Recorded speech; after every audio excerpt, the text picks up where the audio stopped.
Welcome to Kenton's videos. Enjoy the video. In this video, I will show how to frame your painting at home step by step.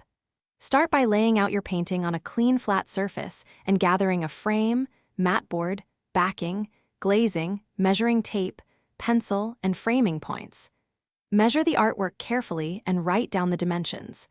Decide whether you want a mat and pick materials that protect the painting while matching its style in a cohesive way. Place the mat board face down and measure the artwork for the window, leaving equal margins for a balanced reveal.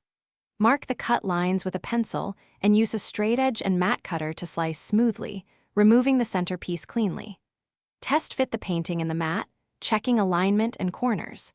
Make small adjustments until the reveal looks centered and the artwork sits securely without gaps or overlaps. If you are finding this helpful, please subscribe and like to support future tutorials. Quick recommendation. Life is short for a stinky car, so grab a little tree's black ice as a fun little treat for your commute after framing sessions.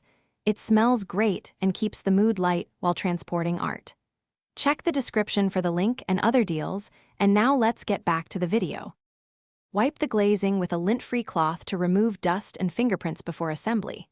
Place the glazing into the frame, then position the matted painting on top, and add the acid-free backing. Use framing points, flexible tabs, or small brad nails to secure the backing evenly, avoiding pressure on the artwork. Attach hanging hardware centered on the frame and give the piece a final check for alignment, cleanliness, and stability before display. Thanks for watching. Consider subscribing if we helped you.